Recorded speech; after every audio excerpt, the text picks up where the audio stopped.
Blue Sky, LinkedIn, Twitter. And let's wait for some folks to come in Okay. and join us. Always a good Getting idea. started.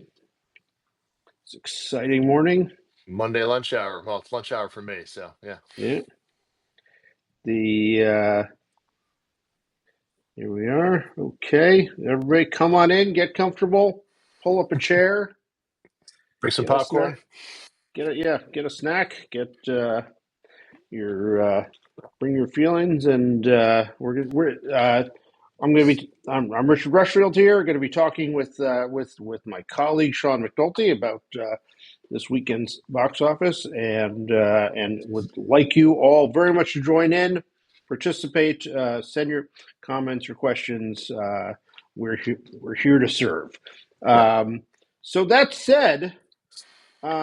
This was the weekend when Warner's finally melted down, and the heads will all be as predicted. Yes. Uh, Terrible Everyone's weekend. going to be fired there, right? This is the weekend. It's the kind of numbers you get fired for in Hollywood, Richard. I'm telling you. There have been. I don't think there's any topic that's received more press in the last month than the Mike and Pam must go stories. And for those of you who don't know, Mike and Pam are referred to Michael DeLuca and Pamela Abdy, who are the heads of film at Warner Brothers, and it has become a what do you call it? A narrative, a theme, A a crusade for some people, you could probably argue. yeah. There are some have written multiple stories over the last month, saying that Warner Brothers is in free fall and a disaster, anticipating the imminent train wrecks of Minecraft and Sinners, and getting into the deal points of the various parties involved, and demanding that the press all but as close to a consensus, demanding that they be fired as quickly as possible. And then reality hit the road, and the last few weeks, and Minecraft and Sinners were both disasters, right? Uh, As yeah, I predicted. mean, it seems, Minecraft is, I mean, it blew away. I mean, the expectations were, the opening, it's going to be probably $1 billion movie, and this was, this is the Mike and Pam. This, was not a previous era, Emmerich era thing at Warner Brothers. Legendary also, of course, played a big role there. And now you have Sinners, and everybody's trying to, and I love this, Ben Stiller tweeted this, I think, last night, in what universe does a $60 million opening for an original studio movie warrant this headline? And this is from a Variety piece, just,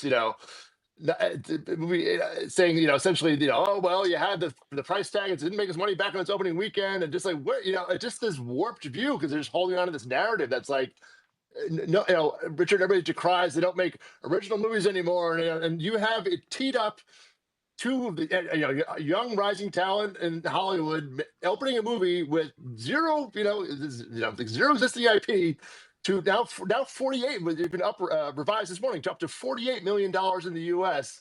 And everybody's like, Yeah. well, it's not going to make its money back. And I'm like, I'm revoking your card to complain about the films that Hollywood makes anymore. You cannot. Yeah. I'm sorry, you're done. I will not listen to you at all about that conversation anymore. No less than the Wall Street Journal. Right, A 2 or 3 weeks ago, yeah.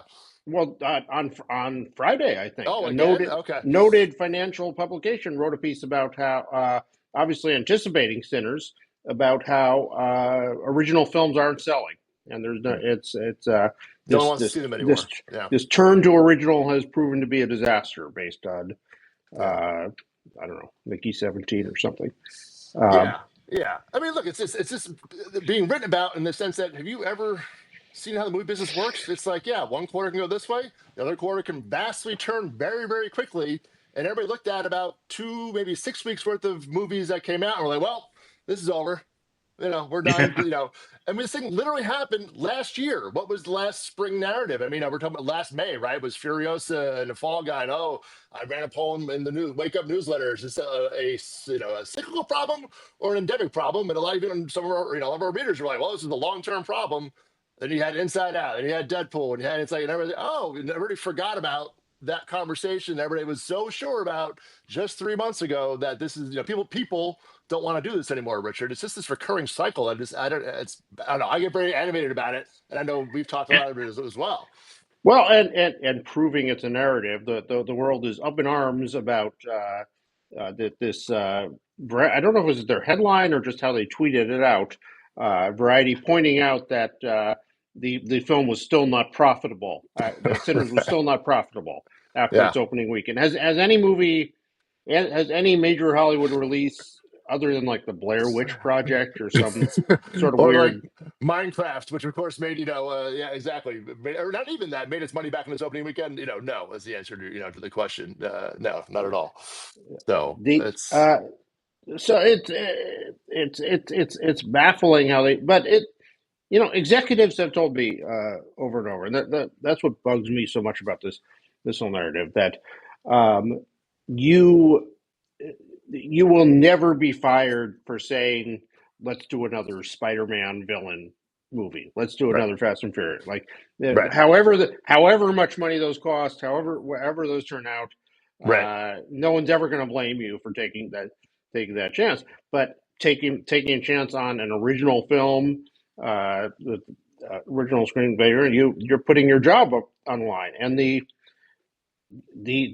film press, you would think, would be supporting that, because all those cookie cutter sequels and spin-offs and reboots are, basically killing the film business. So you think they would, but the film press tends to reflect the most kind of conservative, uh, hidebound instincts of, like, how dare they do anything different than what's being done everywhere all the time. Yeah, I mean, we just had this literally 2 months ago, Captain America, right? And Yeah. no one was, after that movie came out, no one was like, "Hey, well, these movies, we shouldn't make these anymore." No, like there's none of that, and that movie will not. Will I mean, that will barely break even. That's even arguably not going to do that either. And there was none of that conversation And at none of all them around that. And Snow getting White, same into. thing. Snow White, we just had two of them back, number two in a row here, right? You're not going to get fired for making Snow White. Well, that's lost more money than Sinners even cost. So you know what? And none of this conversation at Disney is even happening. Oh well, we should be making executive changes, and what an embarrassment. That was not a conversation at all, Richard. Yeah, and looking into the deal points of Right? of the cast of Captain America, or Yeah, yeah, or the directors, or what they gave them, or yeah. Who gets how first much dollar cheaper. gross? Yeah. I didn't read one word about the budget of Captain America anywhere. I noted it briefly, but there's no profit participation. There's no X, Y, and Z about that, which I'm sure in that world exists. I'm waiting to hear the story, see the story about how Captain America could have been 100 million cheaper or something. Yeah, yeah, yeah. No, it's just again, it's just warp. As you said, it's warp perspective, and it's even endemic to, again, the things people decry Hollywood doesn't do, and when they do it, they crap all over it. And I'm like, what narrative are you all asking for here? Because you're not even making any sense in your own conversations about the business, and much less when it gets to the executive point of view. When I'm where it's like, oh well, yeah, you wrote in your column on Thursday, it's like people are judging a slate that hasn't come out yet. That's a very Yeah, dangerous thing to do in this business, because you know what? You can be surprised. And, yeah, Sinners was just case in point right here. and they're judging. I mean, they're not just judging the slate; they're pre-announcing that everything will fail, and thus looking at the deal points within it and the contracts, and saying, well, on a failure, they gave this much to Right. they, and just forgetting the state that Warner's was in when Yes. I know what you when were right. Yeah. Go back to 2.5 years here. Remember 2022 Project Popcorn coming out of that era? You and know, when Christopher Nolan, the just leading filmmaker of all of Hollywood, stormed out of the studio that he'd spent his entire career at, and a huff because of it, and declared, and went to you know they, Universal. they Yeah. they were toxic to talent at that point. And you know what happens when you're toxic to talent? You've got to pay them a little more to get them in the door. Yeah, That's exactly. And even Sinners was a three-way bidding war, and it's like, all right, yeah, I got to this point, but I don't think there's a studio looking at this movie right now and who didn't get that movie, was like, oh, I'm glad we dodged a bullet there. I'm like, you have, and this is Ryan Coogler. You think Remy more movies Ryan Coogler's going to have now in his future? You think he maybe wants to think about working with Warner Brothers again? Like, it's Yeah. not just about the one movie here. You're investing in a talent that's going to be making movies for the next 40 years. And much less Michael B. Jordan, much less, anybody else. And it's like, there's more to this than that. But just even the thing itself is fine. And nobody even, it's just, again, it's just, I don't, it's a blinder. It's wanting to hold on to a narrative that you set yourself 4 weeks ago and not even looking at what's going on anymore. Yeah. It kills me. I mean, one of the things that was criticized was that he has the right to develop the sequels himself, and that he retains the right. So, where do you Yeah. think he'll be going with them now? Yeah. Uh, Exactly. I mean, the studio that delivered a marketing campaign that opened your film to $48 million, and you're going to say, I'm going to go elsewhere. He hell with you owns people. exactly. The Yeah. uh, Great. Thanks a lot. Yeah, Janice points out that that Snow White was blame that the blame for that fell entirely on the star of the that Wow. the the Think you're lion's share that was put on her and her and comments Rachel Zegler. Yeah. Yeah. and all that rather than the decision to do yet another live action remake. Right. From a story from 1935 that probably, I mean, I was talking to a few people who have kids, and like, you read your kids Snow White? They're like, they don't know what Snow White is. And I'm like, they don't engage with, they're listening to Moana, and they're, kind of going over the minions, and it's just not even a different generation. Like, that movie's, I think, $86 million in the U.S. Like, that's the Rachel Zegler's didn't prevent that from making $200 million. I'll tell you that right now. If you want to attribute, whatever percentage of the box office to it, you can. But that wasn't just a Rachel Zegler problem. That was, I think, looking at the story there. So more to it. But no one's heads rolling at Disney. No one's making any decisions of, change up the leadership. These movies aren't working, and it's just a different conversation out there, Richard, about this. And by the way, the rest of you in the room here, give us your thoughts on the box office, the way it's covered. Did you see Sinners? Did you like it? Will you see Yeah. it? Love to hear your thoughts about it. I have not yet seen it, unfortunately. But this is the thing. I haven't seen it, but I mean, it has this momentum of like everybody. This is an amazing movie. It had an A cinema score, is A plus under anybody under 18 years old. So like the audiences, embraced it in a horror genre, which again, it's maybe elevated horror, whatever you want to call it, but a genre that typically is not known for. I mean, it was the first A cinema score for a horror movie ever.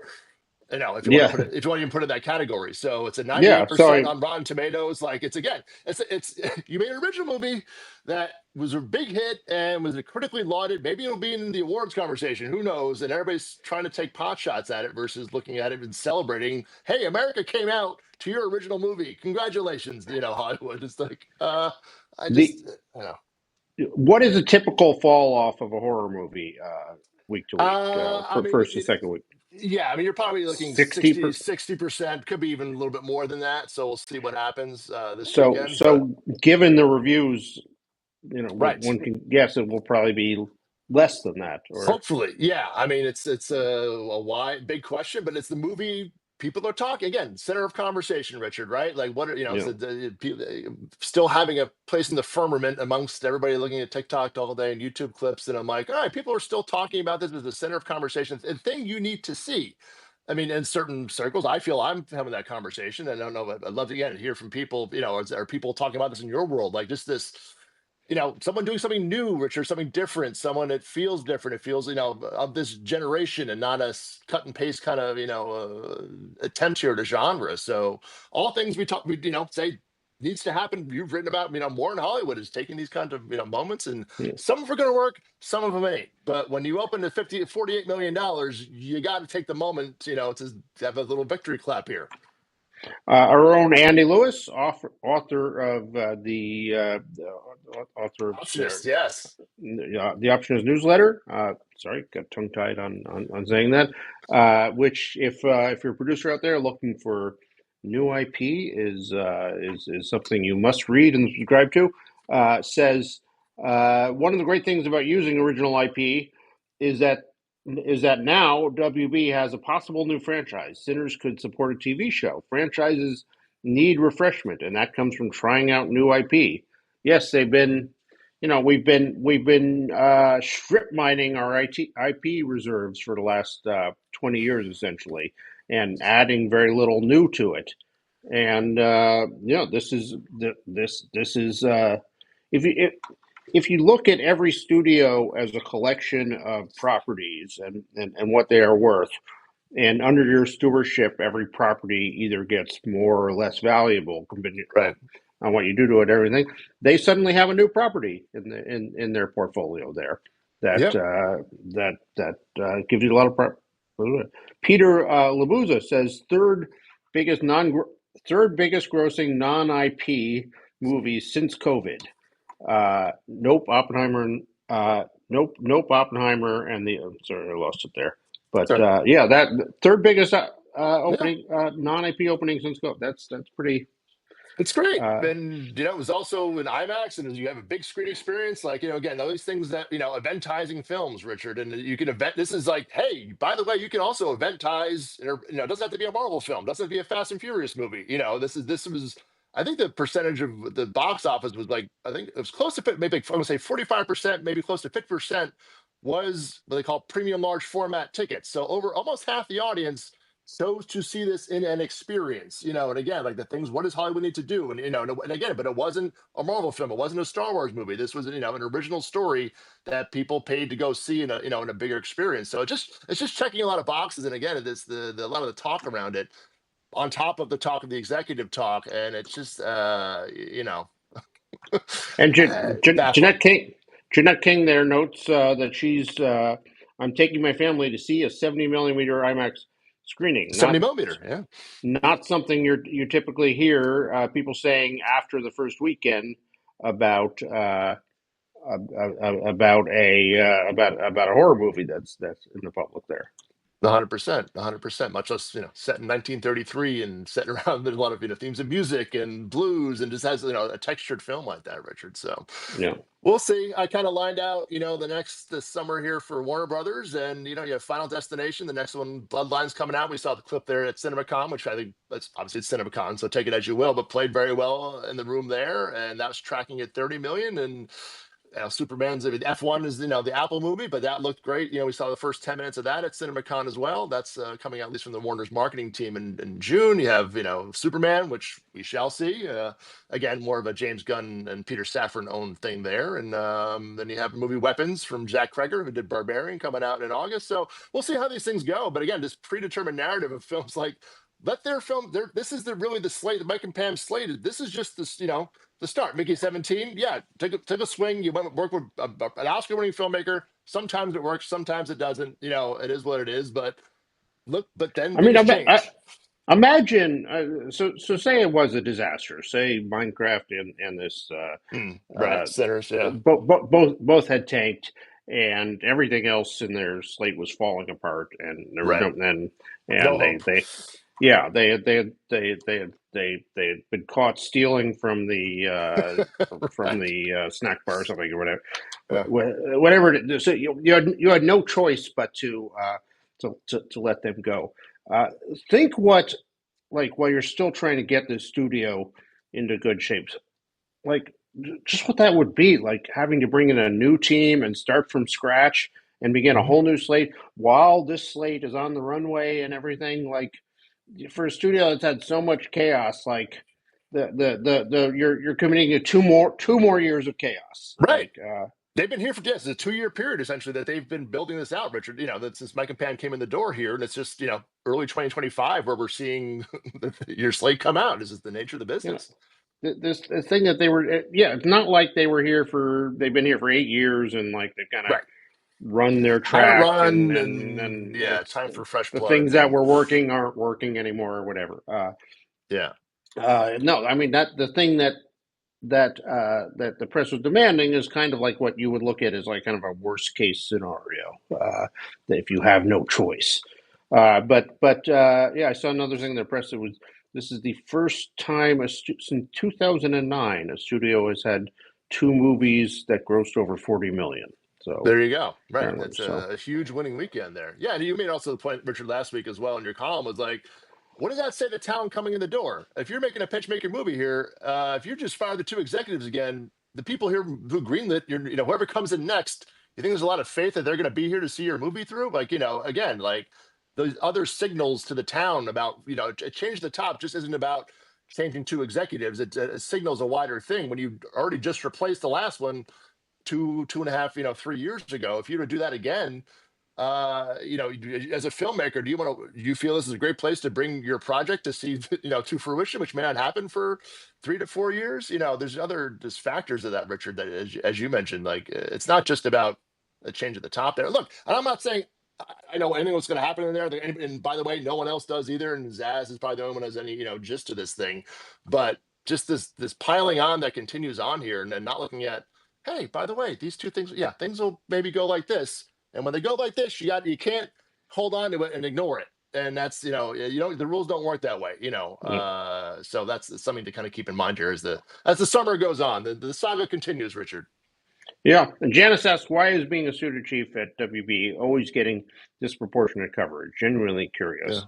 Yeah. I mean, part of it is the chaos of the last few years, but what the chaos brings, in my mind, is that they aren't entrenched powers that you have to be as scared of as you have to be Mm, scared of Bob Iger or Donna Langley or Ted Sarandos.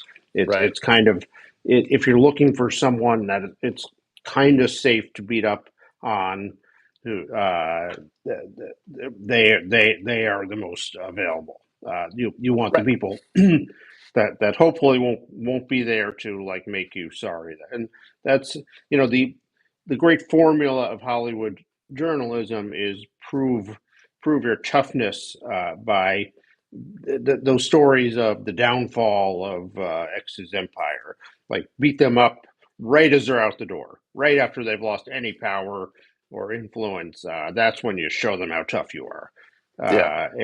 So that's essentially the formula here. I Well, think. it's a good point, Richard, because I look at at CinemaCon, let's look at Sony, right? Tom Rothman's been there for a long time, and we were saying that presentation was, look, their slate is not that robust this year, and no one's saying, hey, Tom Rothman should go, or that conversation was never put forth, and it's like, again, it is interesting to see, yeah, who is selected for, that's the punching bag or the magnifying glass or whatever you want to call it. It's There's a good point. always someone. There's always someone in the hot seat and Right. Yep. in the target for, and it has, as Jen said, mostly been the people at uh, at Yeah. Warner's with a brief interval where Bob Chapek Right. Ben claimed that Iger prize. and yeah. Yeah, You're right. that Yeah. where he was, especially when they felt, well, he's going to be going. So Yeah. And uh, again, he was a new guy, right? Didn't have a lot of years of power there, to back up with either. So that's a valid he, point. he But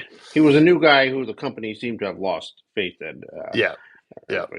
The what? So looking at the rest of the weekend box office, what's interesting to me is if you don't like Warner, if you don't like what Warner's did this weekend, good luck finding another choice there.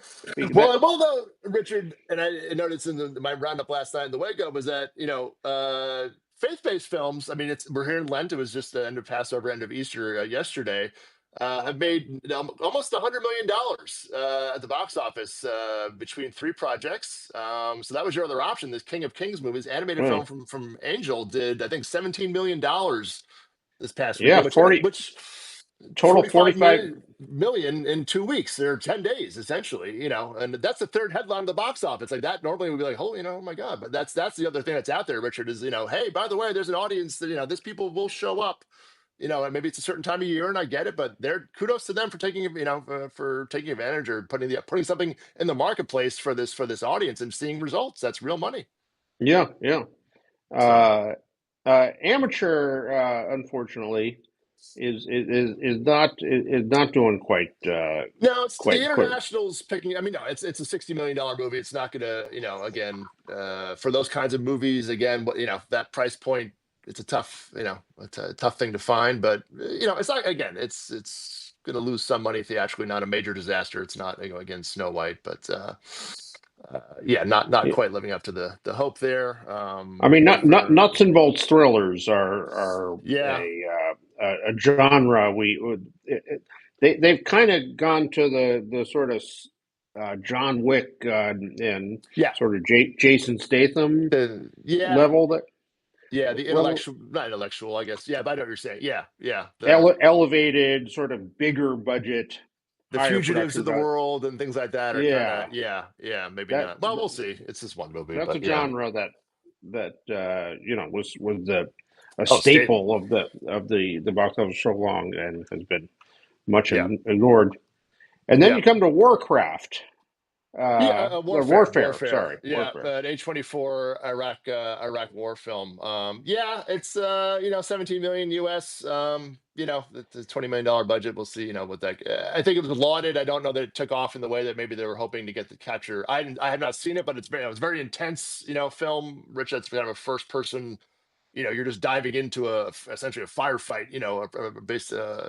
A real soldier there behind the camera there. So, but not we'll see how continues on. But I mean, yeah, the question with the A24 films is always what was the actual budget of these things? Like yeah, they also it, sell off foreign territories, and there's a mitigation there. It's not just the 20 million is not and I don't know how much they sold up, what their exact exposure is, but we'll see how it goes you there.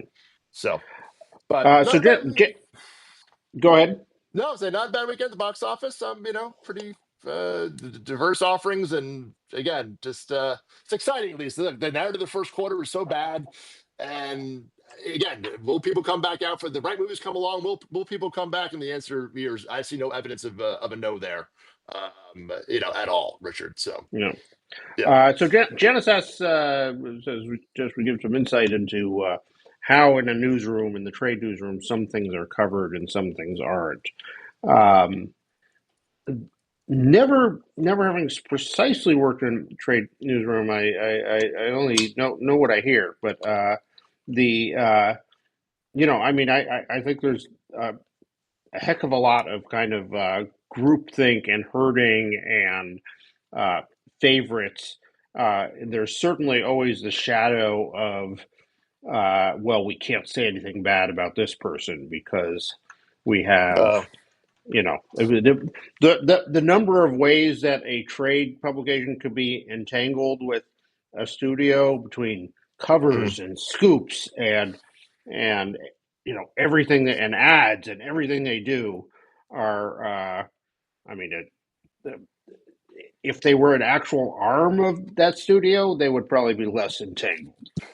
They would probably be easier for them to criticize the CEO there, but you certainly get into that, and then and then it's just the group thing, and the problem is that you have very few people in these newsrooms that have any sense of kind of history or business or like business reporters who understand business and understand how things are run and what the profit and loss is and everything like that. So when someone says something like, "I think this person is really screwing up because I heard someone had a bad meeting" or whatever, there's no one in these conversations that can put that into a perspective of where are they, what are their priorities, uh, what are they trying to do, how far along in the journey are they, and no one that can just like, very few people that can say things like what determines if a movie is profitable, like Mhm. what what how does the opening weekend box office, how does that relate to the financial health of the life of this picture. Yeah, It's not everything. It's not irrelevant, but it's covered like it's not even covered like the opening weekend is. It is covered like the financial health success of a movie is determined by did it surpass its NRG prediction or not, yeah, and that yeah. that that that is the entire fight of a movie, like to do better than Mhm. whatever your energy. For those who don't know, it's the polling firm that does the tracking on movies, The and tracking number you see and out there. Yeah, and every weekend they'll say, which is it is helpful. It kind of gives you a very sort of rough general sense of the direction things are moving and is this connecting, but in terms of like where precisely a movie will land. It's a very rough instrument, yeah. but reporters love their their little predictions and polls. So Yeah, I mean uh, it's a tool, and it should be viewed as that. It's not the be all end all, and it's a perception of it's one factor among many factors, and quite frankly, that number is there often mostly for the studio to determine: do I need to change my marketing spend? It's not there for the it's not created for journalists to judge a movie. That research is done on behalf of really to help studios guide their spending or their decision making. It also varies widely by genre, Richard. I mean, family films or NRG will tell you this themselves.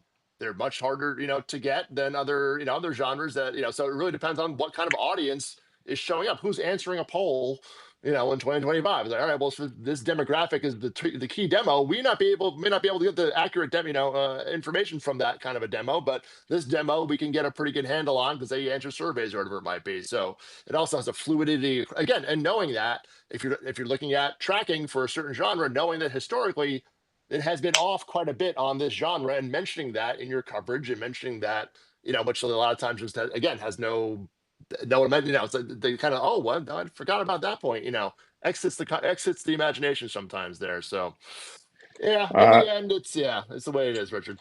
and most important, I began my career. One of my first dumb jobs when I was about 25 was handing out. The NRG does the test Oh screening, so my, okay, all I right. was going to the Old Town Pasadena and handing out test screen, which a It's probably horrible still job done today. Yeah, because they give you very precise demographic. Like you only get paid. They give you a very precise demographic. Like we're looking for Latino men from 30 to 45, and right, you right. only they give you 100 tickets to hand out, and you only get paid by how many within that demographic Yeah, uh, that's come to the awesome. theater. And then you're immediately like you're standing out there with the screening tickets and besieged by everybody in What the every what other demo. demographic? Right, yeah. And it's really hard to say I'm only looking for Latino Sorry, men sir. from Are you? What's yeah. your last name? Yeah, Yeah. Right. Yeah. you're you're not Good to keep in Latino. You're mind. not a man. Like Sorry, the sir. I can't give it to you. You're not. so you Yeah. end up. So I would go out there for a long day and make like $4. Like it was like Yeah. It's um, important to know the underlying mechanics of all this stuff, Richard. So yeah, yeah, yeah. yeah. Well, a good way to But wrap it up, Richard. Yeah, I think we we'll see. It always continues, and we'll see. To your yeah, point about opening weekends. Some films will and go what on to make 5x of the opening weekend. Some films will make 2x the opening weekend. So the narrative is never over on the opening weekend, which is also yeah. something is always important to keep in mind with any analysis of any movie's opening weekend. So And what's coming up? What are we looking ahead we to got The next week? Accountant too, so that'll be Ben Affleck Mm, coming up. With John Bernthal, and a former WB movie that was he got permission to take over to Amazon MGM at the theatrical movie, Richard. So here oh, we go, our new studio in town, there you go. up on deck this Friday. This Friday at the multiplex. So we shall see how Amazon MGM does at the box office this weekend. Yeah, the March of the Originals continues. Yes, exactly. Yeah, sequel to an original film, an original action Yeah. movie from Warner Brothers from a Which few is years the back. thing we should all be rooting for. By Exactly, the way, exactly. like. So Uh, agreed. all right, great talking with you, Sean. We're going to try and do these more on Monday Yeah, mornings if drop us a note if people you like them. enjoy this kind So of stuff. We love to, Richard. I love talking about this. So please let us know. We'd love to maybe make this a Monday hang as well. So thanks for cool. taking time to hang out with us, and hopefully we'll see you again soon. Take care.